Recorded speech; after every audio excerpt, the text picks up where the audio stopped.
असं इमेजिन केलं, घरातला करता पुरुष हा याने पैसे कमवायचं बंद केलं. आपल्या मुलांचे लग्न, शिक्षण, काही त्यांचे स्वप्न, उद्दिष्ट असतील, काही लाईफचे गोल असतील. तर फॅमिली करता इन्शुरन्स किती महत्त्वाचा राहतो?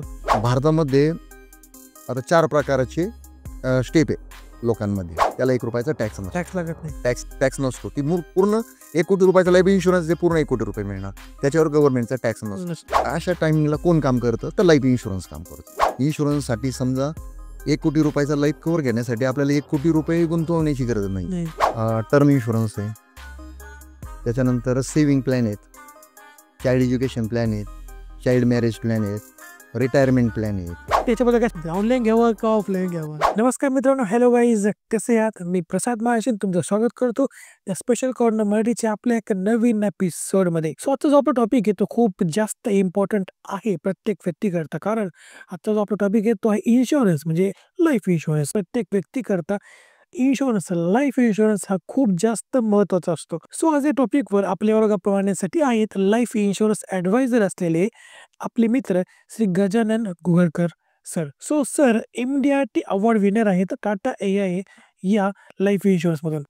सो सरांबरोबर आपण लाईफ इन्शुरन्सबद्दल, इन्शुरन्स किती महत्त्वाचा आहे, काय घेतलं पाहिजे, या सगळ्याबद्दल खूप साऱ्या गप्पा मारणार आहोत. So let's enjoy this podcast. Let's go.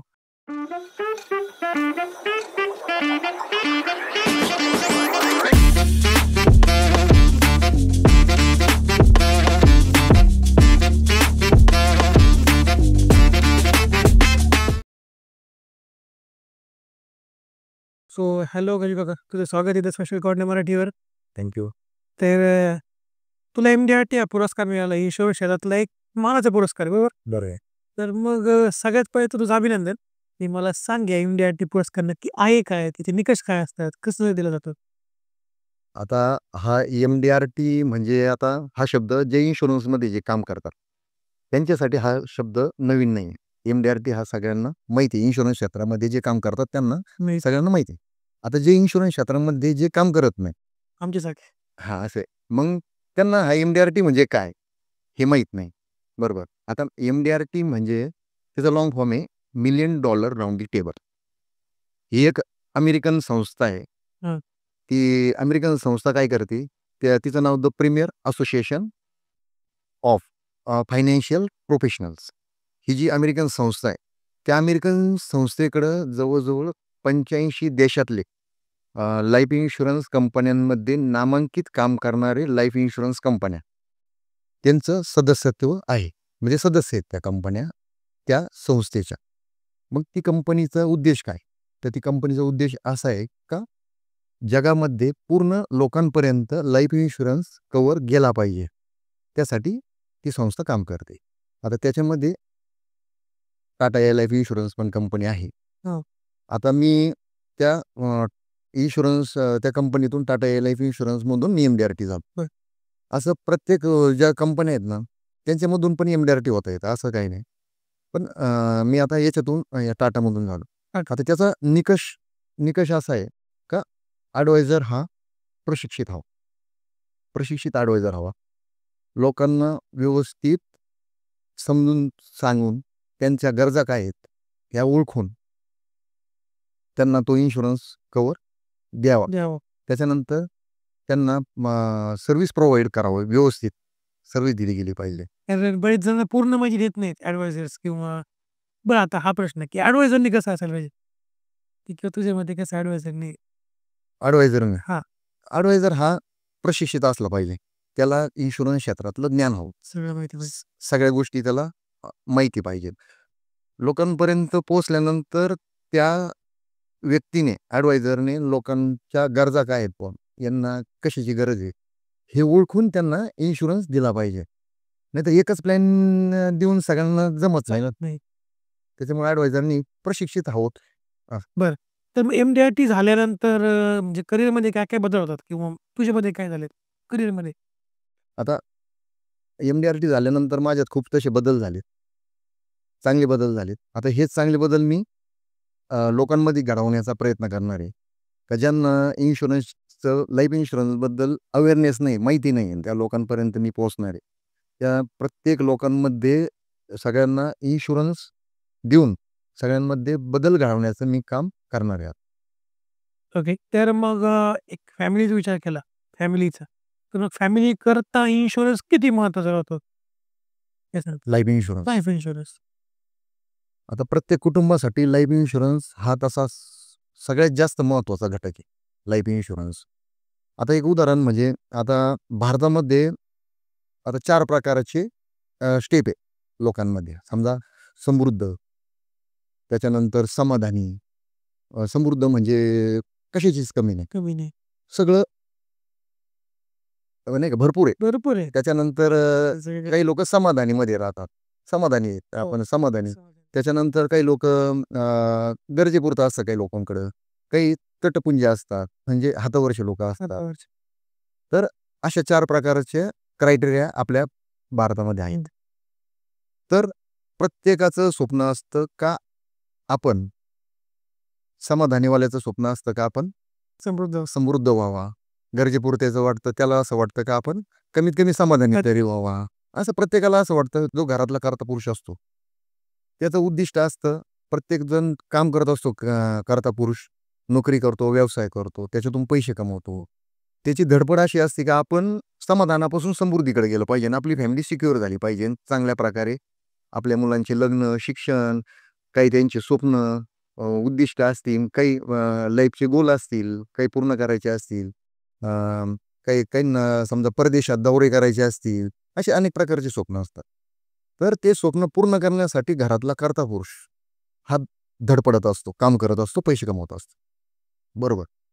जर असं इमेजिन केलं, घरातला कर्ता पुरुष हा याने पैसे कमवायचं बंद केलं. तो पैसे कमवतो म्हणून कुटुंबाची लाईफस्टाईल मेंटेन आहे. मेंटेन आहे. म्हणजे व्यवस्थित चालू आहे घर, प्रपंच व्यवस्थित चालू आहे. मुलांची शिक्षणाची वय व्यवस्थित चालू आहे. सगळ्या गोष्टी व्यवस्थित चालू आहे. जर असं झालं का घरातल्या कर्ता पुरुषांनी जर कमवणं बंद केलं, तर घरातली कुटुंबाची परिस्थिती काय असू शकते? बरोबर. लाईफस्टाईल घसरू शकते. डायरेक्ट घेतो. घसरू शकते. मुलांच्या शिक्षणावर त्याचा परिणाम होईल, घरावर त्याचा कुटुंबावर परिणाम होईल, आर्थिकदृष्ट्या सगळा परिणाम होईल. त्याचं स्वप्न उद्दिष्ट राहणार नाही. बरोबर. आता माणूस पैसे कमवण्याचं बंद का होतं? तर एक मृत्यूमुळं होतं बंद. बरोबर. हां.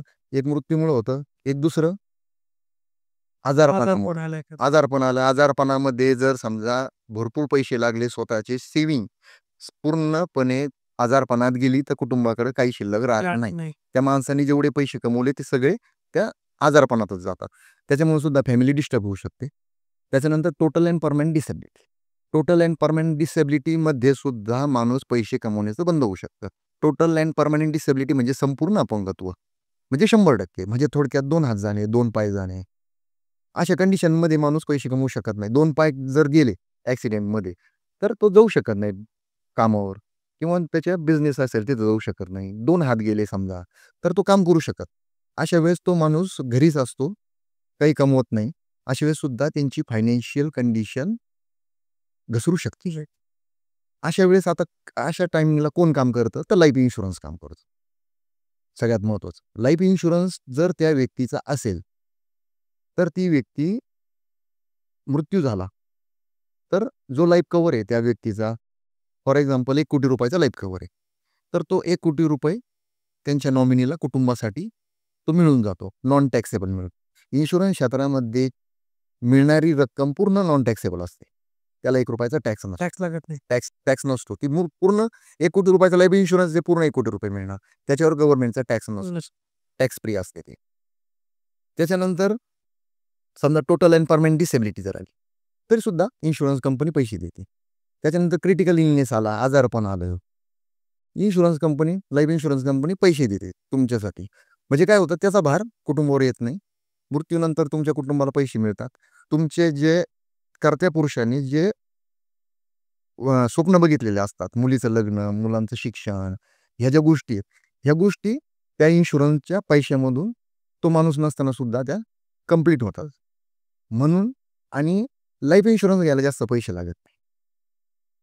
त्याच्यामुळे लाईफ इन्शुरन्स असावा. 100% कुटुंबाला तो उपयोगी येतो. हां. मग याच्या प्रीमियमबद्दल सुद्धा आपल्याला बरंच काही बोलायचं आहे. पण आधी आपण काही गोष्टी क्लिअर करू. बरं काय होतं, की भारतात लाईफ इन्शुरन्स घेण्यात बऱ्याच जणांना रस फार कमी असतो.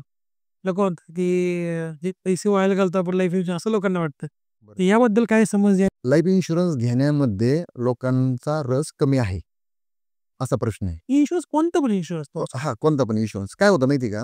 आता जो इन्शुरन्स विकण्याचं जो काम करतो, समजा तो तो असतो ॲडवायझर. ॲडवाइस. तो प्रशिक्षित असावा. तो प्रशिक्षित असल्यानंतर त्या ॲडवायझरने त्या कुटुंबाला लाईफ इन्शुरन्स म्हणजे काय, हे समजून सांगितलंच नाही. म्हणजे ज्या लोकांना रस नाही ना, त्या लोकांपर्यंत लाईफ इन्शुरन्स काय, याचीच माहिती त्यांच्यापर्यंत पोहोचलेली नाही. त्याच्यामुळं त्यांना थोडासा रस कमी वाटतो.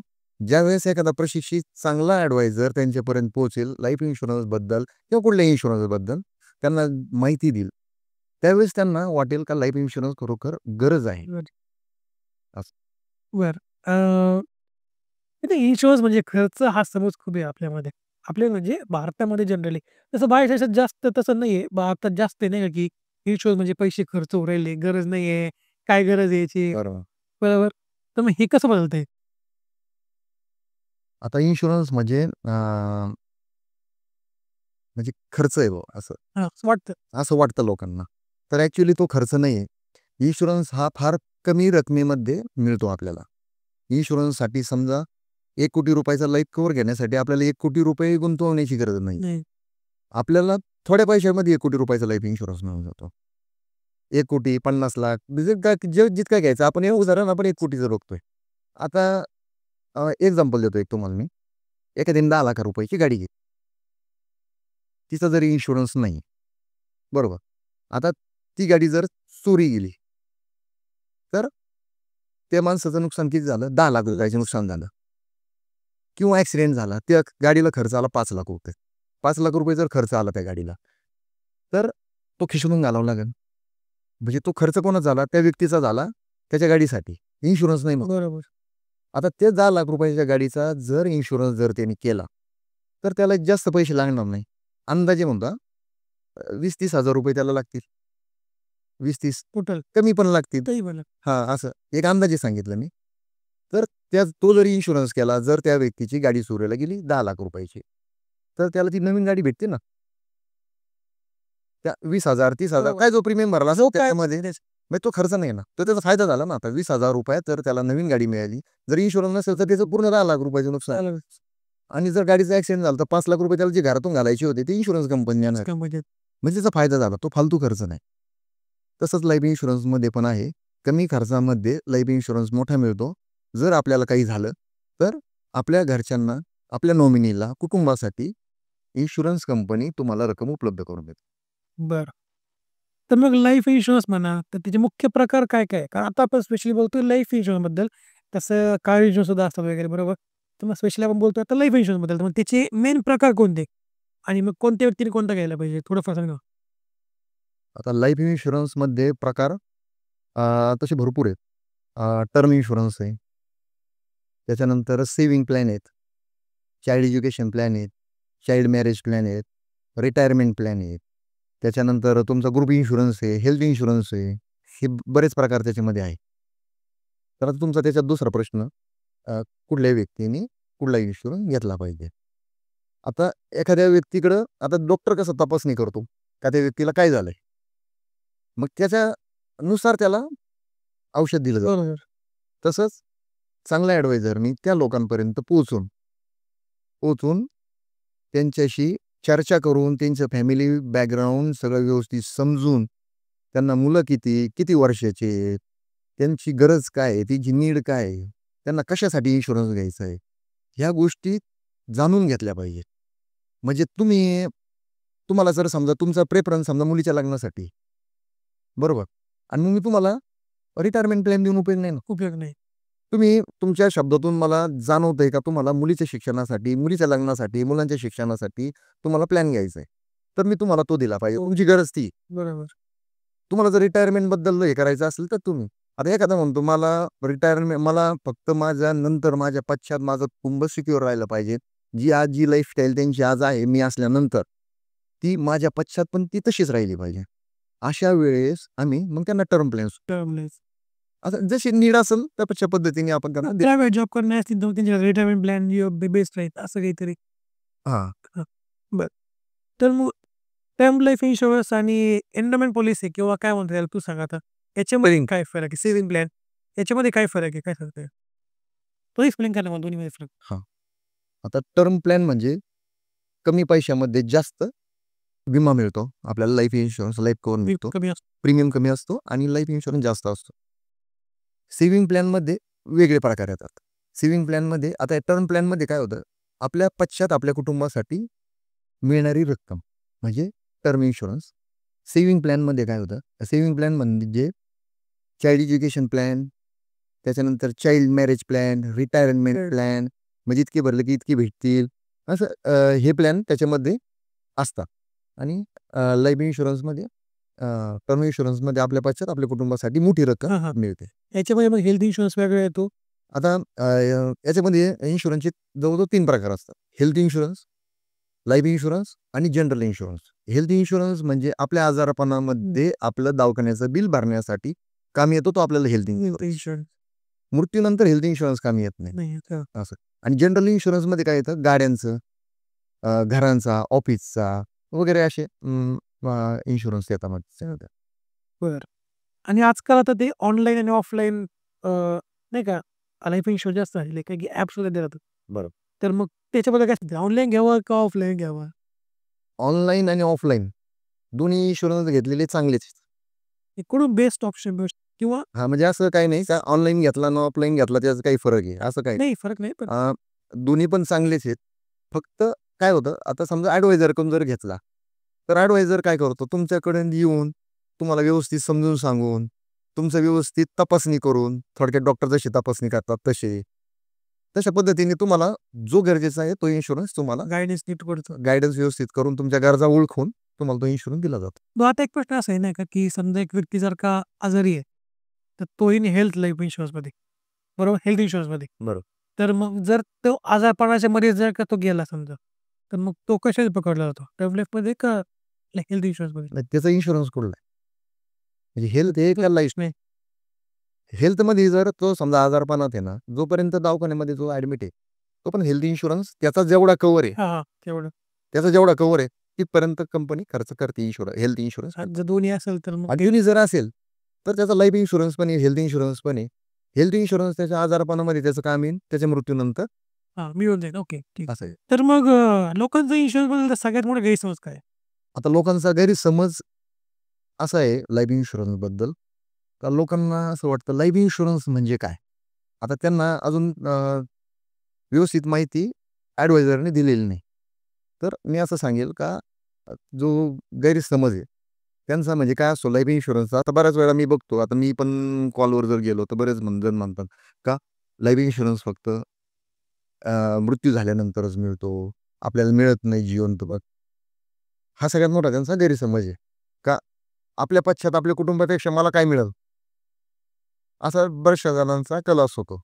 तर लाईफ इन्शुरन्स फक्त मृत्यूनंतरच मिळतो असं काही नाही. असे बरेचसे प्लॅन आहेत चांगले-चांगले, का लाईफ इन्शुरन्समध्ये मृत्यूनंतर मृत्यू जर झाला नाही, तरीसुद्धा चांगले पैसे मिळतात. आणि मृत्यूनंतर तर मिळतातच, पण मृत्यू झाला नाही तरी पण जो त्यांचे पॉलिसी कालावधी म्हणजे पॉलिसी टर्म, पॉलिसी मॅच्युअर झाल्यानंतर जे त्यांना पैशाची वाढ पण मिळते, अशा प्रकारचे इन्शुरन्स मिळतात. बरं. तर मग एक चांगली इन्शुरन्स पॉलिसी घेताना काय लक्षात घेतलं पाहिजे? काय सांग हां, चांगली इन्शुरन्स पॉलिसी घेताना सगळ्यात महत्त्वाचं म्हणजे त्या कंपनीचा क्लेम सेटलमेंट रेशो. हां, तो एक मोठा इश्यू आहे आजकाल. हां, क्लेम सेटलमेंट रेशो का ती कंपनी किती क्लेम सेटल केले. चांगला क्लेम सेटलमेंट जी रेशो ज्या कंपनीचा आहे तो घेतला पाहिजे. सगळ्यात महत्त्वाचं म्हणजे त्या कंपनीचं नाव, ब्रँड हा बी बघितला पाहिजे. त्याच्यानंतर ती कंपनी इन्शुरन्स क्षेत्राव्यतिरिक्त अजून दुसरीकडे कुठं काम करते आणि तिथं त्यांचा परफॉर्मन्स कसा आहे, तो चांगला आहे का, हे पण बघितलं पाहिजे.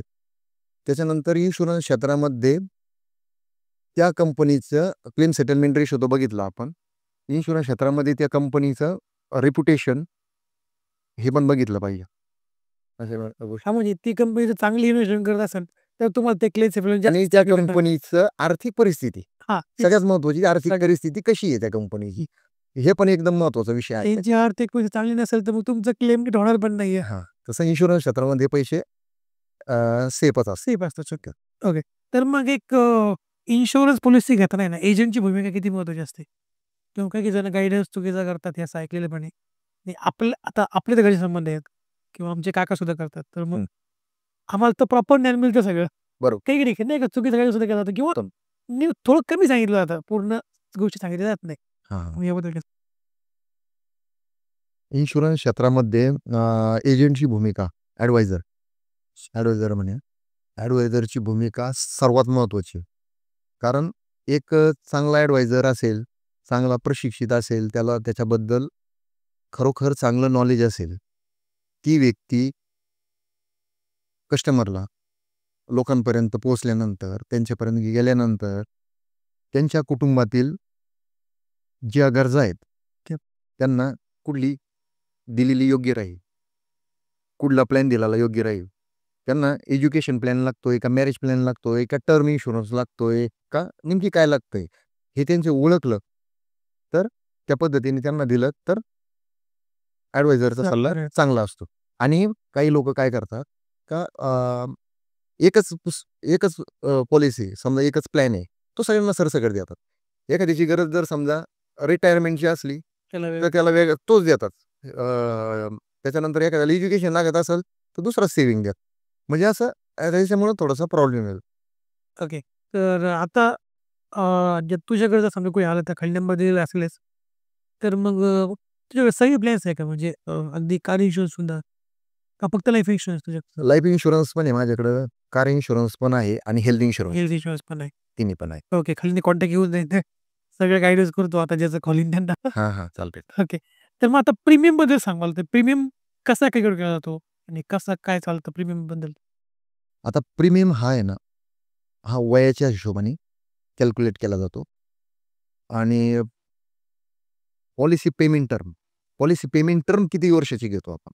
जे म्हणजे पॉलिसीचे पैसे भरण्याचा कालावधी, पॉलिसी पेमेंट टर्म हा आपण किती घेतो? त्याच्यानुसार तो प्रीमियम कॅल्क्युलेट केला जातो.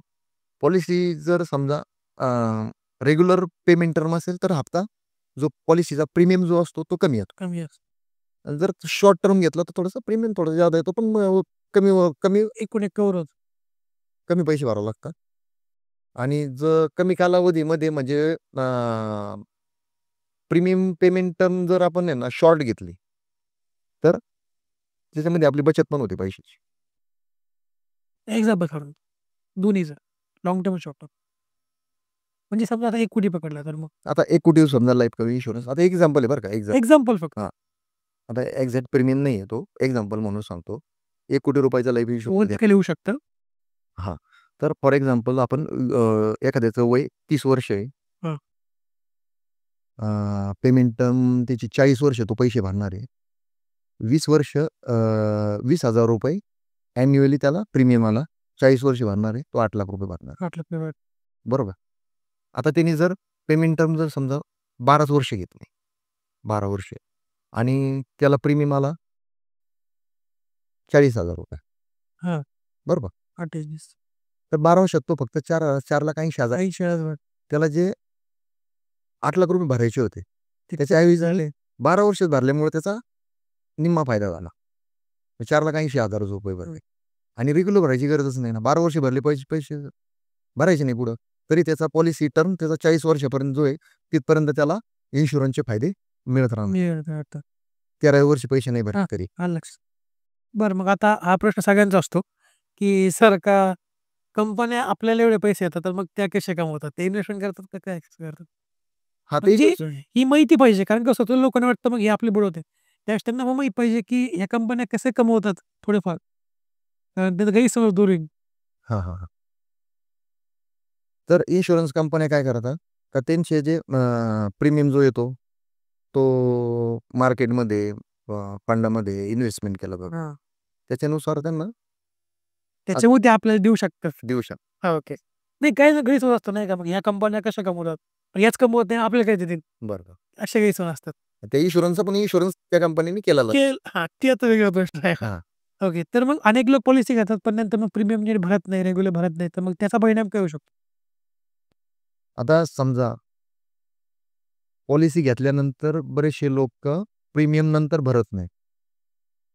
तर मग माझा हा सल्ला होता त्यांना का पेमेंट टर्म जी आहे ती शॉर्ट घ्या. 5 वर्ष, 10 वर्ष, 12 वर्ष घ्या. म्हणजे लाँग टाईम तुम्हाला भरण्याची गरज पडणार नाही. 10 वर्ष जर समजा एखाद्याने टर्म इन्शुरन्स जर घेतला, तर 40 वर्ष प्रीमियम पेमेंट टर्म पैसे भरण्याचा कालावधी. 40च वर्ष घेतला रेग्युलर पे हां. आणि पॉलिसीचा कालावधी समजा 40 वर्ष आहे पॉलिसी टर्म. 40 वर्ष पैसे भरायचे, 40 वर्ष पॉलिसी कालावधी. ह्या दरम्यान काय होतं का तुम्ही पैसे भरताना 10 वर्ष भरले, 12 वर्ष पैसे भरले, तुम्ही जिवंत आहे.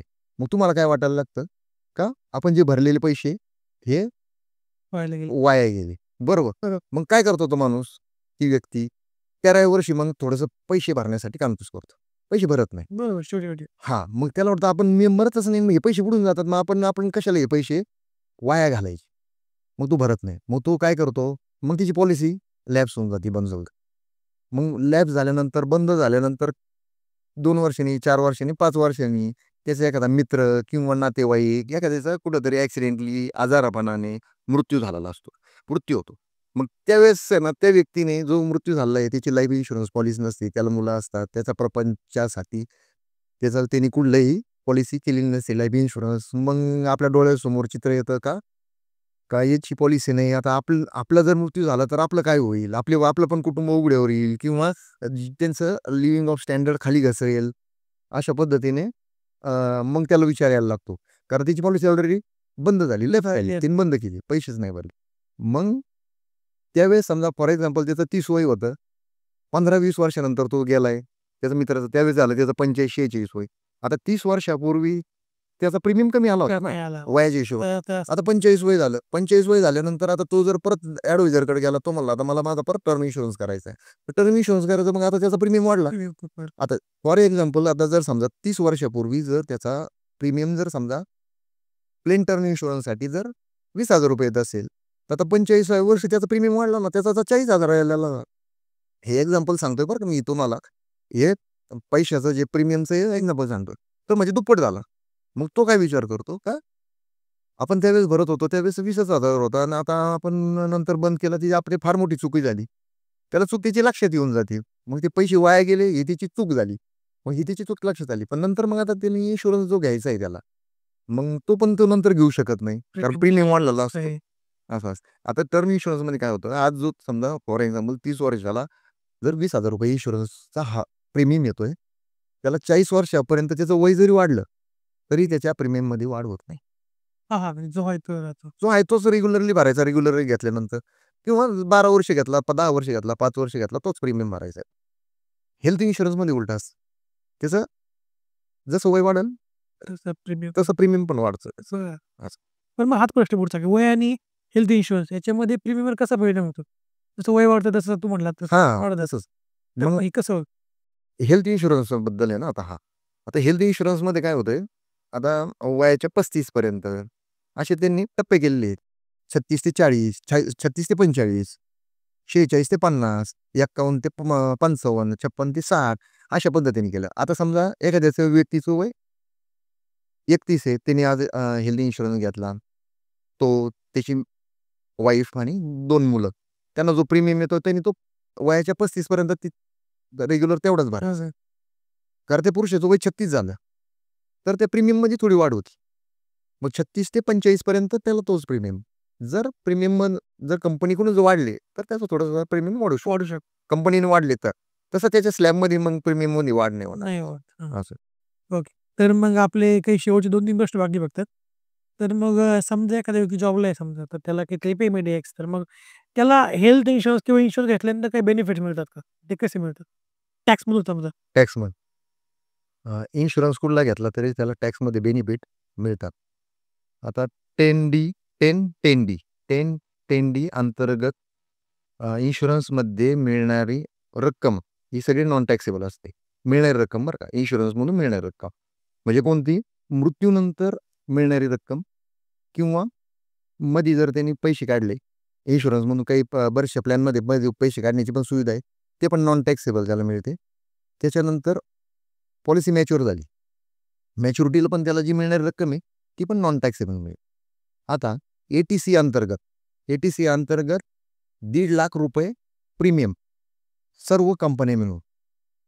आता बऱ्याचशा मार्केटमध्ये कंपन्या आहेत, त्याच्यामध्ये सगळ्यांचा मिळून 1,50,000 पर्यंत त्याला ATC अंतर्गत टॅक्समध्ये बेनिफिट मिळतो. म्हणजे जर कोणी जॉबला असेल तर विषय आहे ना, जर त्याला म्हणजे पगार भेटतो तर जॉबला असो, व्यवसायात काही असो असो, कसं असो, त्या सगळ्यांना टॅक्समध्ये टॅक्स बेनिफिट. बेनिफिट मिळतो. ओके. तर याबद्दल जास्त काही माहिती पाहिजे असेल तर कॉन्टॅक्ट करा. खाली नंबर मी टाकून देईल. ओके. तर मग आता इन्शुरन्सचं फ्युचर कसं असेल? काय वाटतं 10-12 वर्षानंतर, 15 वर्षानंतर काय वाटतं इन्शुरन्सबद्दल काय बदल होतील? इन्शुरन्सचं फ्युचर आता पुढे अजून तसं चांगलंच आहे. कारण आता जवळ-जवळ भारतामध्ये 100% लोकांमध्ये 12% लोकांकडेच लाईफ इन्शुरन्स कव्हर आहे. तर 12% जे लोकांकडे लाईफ इन्शुरन्स कव्हर आहे, तो पण पुरेसा नाही आहे. तो पण कमी आहे त्यांच्याकडे. त्याच्यामुळं इन्शुरन्स क्षेत्राला अजून भविष्यात चांगले दिवस आहेत. आणि नाही का आपण जे चुकीचं खातोय म्हणा त्याच्यामुळे आजार वाढत चालल्यामुळे अजून इन्शुरन्सला जास्त गरजेचं आहे. गरजेचं आहे. बरोबर. सगळ्यात महत्त्वाचं हेल्थ इन्शुरन्स, टर्म इन्शुरन्स हे एकदम महत्त्वाचे इन्शुरन्स आज मानले जातात. Okay. So thank you so much. तुम्ही आम्हाला इतकी सगळी माहिती दिली त्याबद्दल.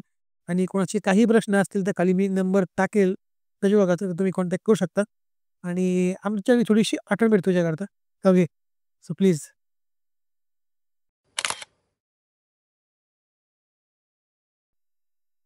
थँक्यू प्रसाद.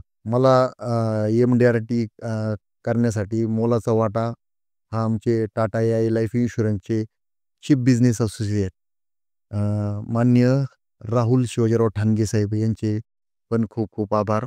माझ्यावर प्रेम करणारे सर्व कस्टमर त्यांचेसुद्धा मला सहकार्य लागलं, त्यांचेसुद्धा खूप खूप आभार. आणि प्रसादजी महाजन यांनी या शोमध्ये मला आमंत्रित केलं, त्याबद्दल त्यांचेसुद्धा मनापासून खूप खूप आभार. Thank you so much. So that's it for today guys. जर तुमची स्टोरी, तुमची गोष्ट इतरांना इन्स्पिरेशन देईल अशी असेल, किंवा तुमचा कोणता स्टार्टअप असेल, किंवा तुम्हाला कोणत्या विषयाचं सखोल ज्ञान असेल, तर मला या नंबरवर व्हॉट्सॲप करू शकता किंवा या ईमेलवर मेल करू शकता. आणि जर तुम्हाला पॉडकास्ट आवडला असेल तर लाईक करा, चॅनलला सबस्क्राईब करा आणि बेल आयकॉनला प्रेस करायला विसरू नका. कारण का मी नेहमी म्हणतो की the best is yet to come. आणि हा पॉडकास्ट तुमच्या फ्रेंड सर्कलमध्ये नक्की शेअर करा. तर भेटूया एका नवीन एपिसोडमध्ये एका नवीन गेस्ट सोबत. तोपर्यंत see you, have a good and bye bye.